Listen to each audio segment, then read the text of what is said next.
বিকালে চা কিংবা কফির সঙ্গে খাওয়ার জন্য দারুণ স্বাদের একটা ফুলকপির পকোড়া নিয়ে আজকে আমি আপনাদের সামনে হাজির হয়েছি।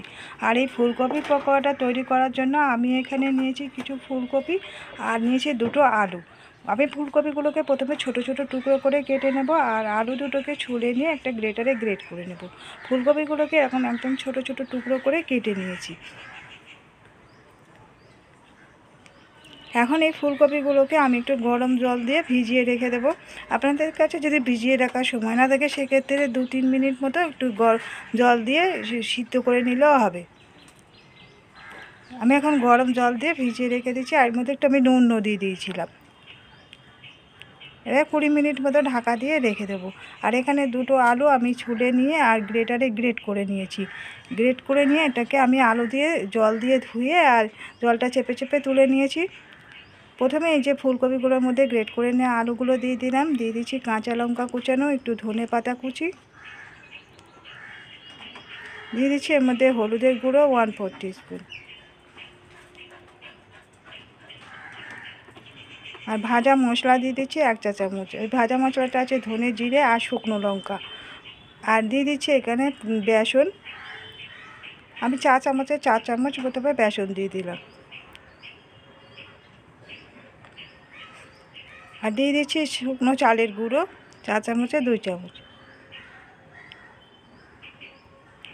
আর দিয়ে দিচ্ছি এর মধ্যে বিট নুন।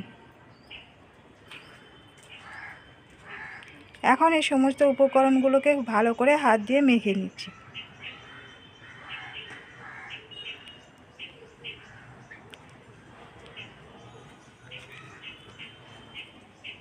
এখন দিয়ে দিচ্ছি একটু জল। প্রথমে জল দেওয়া যাবে না, অল্প অল্প করে জল দিয়ে এটাকে মেখে নেব।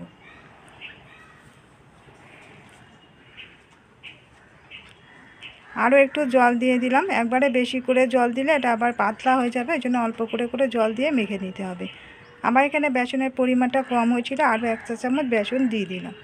বেসনটা দিয়ে এবারে আমি মেখে নিচ্ছি। আর দিয়ে দিচ্ছি এর মধ্যে হিং, 1 পিঞ্চ মতো হিং দিয়ে দিলাম। হিংটাকে দিয়ে আবারও মেখে নিচ্ছি। আর দিয়ে দিচ্ছি এর মধ্যে আদা বাটা 1/2 চা চামচ।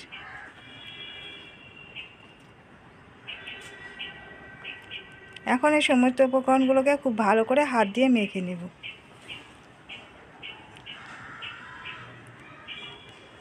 মাখা আমার হয়ে গেছে। এবারে ফুলকপি পকোড়াগুলো ভাজার জন্য কড়াইয়ের মধ্যে কিছুটা রিফাইন তেল গরম করতে দিয়েছি। এবারে এই ফুলকপিগুলো থেকে কিছুটা করে করে নিয়ে হাতে করে এরকম লাড্ডু মতো করে করে নিয়ে আর তেলের মধ্যে দিয়ে দিচ্ছি।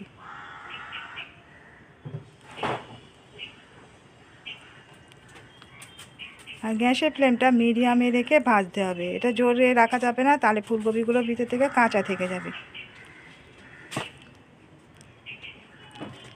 বন্ধুরা, আজকের ভিডিওটা ভালো লেগে থাকলে একটা লাইক দিয়ে দেওয়ার রিকোয়েস্ট রইল। নতুন বন্ধুদের কাছে রিকোয়েস্ট করছি, প্লিজ আমাদের চ্যানেলটিকে সাবস্ক্রাইব করে দেওয়ার জন্য পাশে থাকা বেল বটনটিকে অন করে রাখবেন। যখনই নতুন ভিডিও আপলোড করব নোটিফিকেশানে আপনাদের কাছে পৌঁছে যাবে।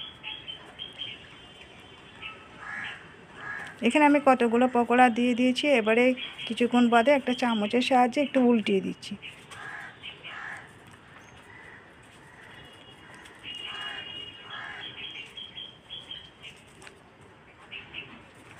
চামচ দিয়ে ঘুরিয়ে ফিরিয়ে এরকমভাবে সব দিকগুলো একটু গোল্ডেন কালার করে ভাজা করে নেব।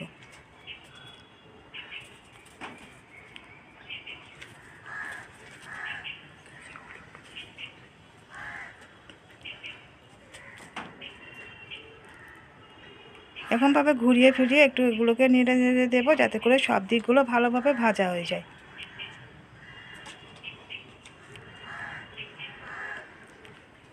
এখন এই ফুলকপির পকোড়াগুলো ভাজা হয়ে গেছে, আমি উঠিয়ে দিচ্ছি।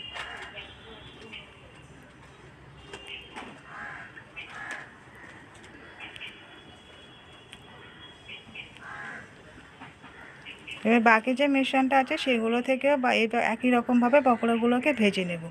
ফুলকপি দিয়ে অনেক রকমের করে পকোড়া তৈরি করা যায়, কিন্তু এই পকোড়াটা একটু ভিন্ন স্বাদের। এরকমভাবে ফুলকপির পকোড়া আপনারা বাড়িতে বানিয়ে খেতে পারেন। আর আজকের রেসিপিটা কেমন লাগলো কমেন্ট করে জানাতে ভুলবেন না। ভালো লাগলে একটা লাইক দিয়ে দেবেন এবং শেয়ার করে দেবেন। বন্ধুরা, আজকের মতো বিদায় নিচ্ছি। আবার ফিরে আসছি নতুন কোনো রেসিপি নিয়ে। ততক্ষণ সবাই সুস্থ থাকবেন, ভালো থাকবেন।